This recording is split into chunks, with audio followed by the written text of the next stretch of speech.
Ready? Start.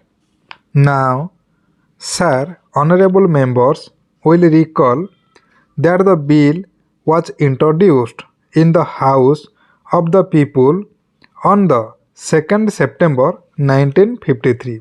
It has had a long history and in one form or another it has been before the public since the end of 1949.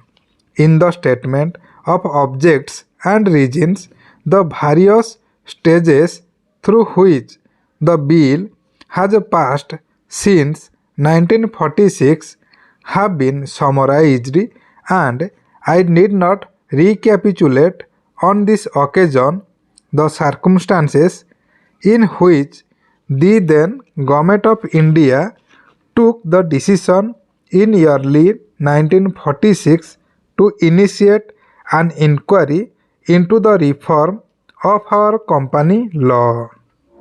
I would remind honorable members that between 1946 and 1948, the entire field of a company law was carefully reviewed by the two distinguished company lawyers who were appointed to recommend the broad lines on which the present Act should be revised. Their recommendations were examined in the then Ministry of Commerce, and certain tentative departmental views which emerged were circulated in a comprehensive memorandum to all recognized trade and industrial associations, bar associations, the high courts, and the state governments.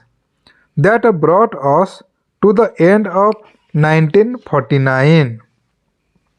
Many representations on this memorandum were duly received from chambers and commerce, trade and industrial associations, state governments, and the general public. At the end of 1950, the Government of India appointed a committee under the chairmanship of Sri Bhabha to go into the entire question of the revision of the Companies Act, which particular reference to its bearing on the development of trade and industry in this country. This committee examined a large number of witnesses in many parts of the country and submitted its report in March 1952. This report again was circulated to all state governments, chambers of commerce, trade associations, high courts, and many other bodies.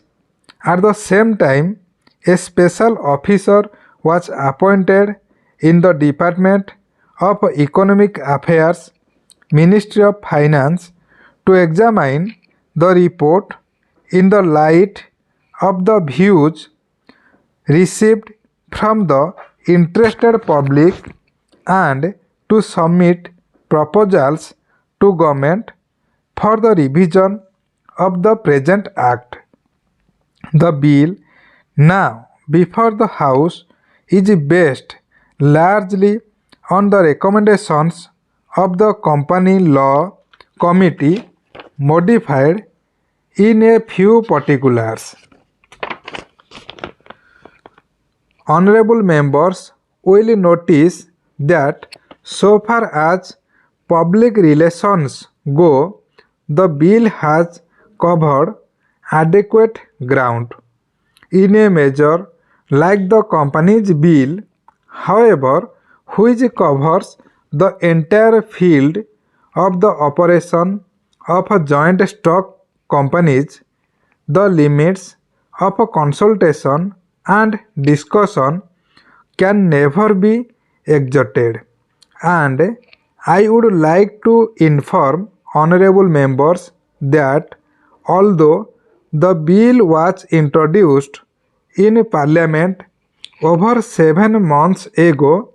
Our officers have been engaged throughout this period in further studies and informal discussions with the interest concerned. And on occasion, I have also participated in such discussions. I have also given some further thought to some of the issues arising out of the bill, and I propose at the appropriate stage to bring before the select committee any changes in the provisions of the bill which seem to me to be worthy of consideration in the light of this further examination. No, honorable members will have noticed that the bill contains 6 clauses and 12 schedules. I think it is probably one of the largest legislative measures in recent legislative history, but its size might be regarded as misleading unless I make a few comments. The bill is both, one must remember, a consolidating and amending measure. As mentioned in the statement of objects and reasons, this is the first opportunity which has occurred since 1923 for the consolidation of the Companies Act. Advantage has been taken of this opportunity to redraft several long and complicated sections in the present Act which have been split up into a large number of clauses. This is the largest single factor accountable for the increase in the number of clauses in the bill. New clauses embodying substantial changes in the present law would hardly constitute more than a small fraction of the bill. I would draw attention to the structural changes in the bill to which a reference has been made in the statement of objects and reasons.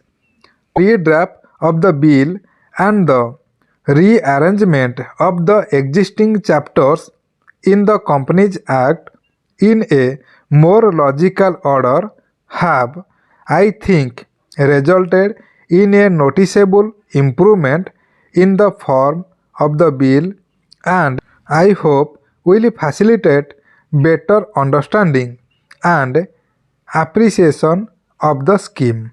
I wish that the Act, which came into effect long ago, was implemented properly. I know that the minister here is very earnest in implementing it, but unfortunately his colleagues at the state level are disappointing him. Unfortunately, no steps have been taken for trimming or toning up the administration at the state level and at the district levels. They have to be taken immediately.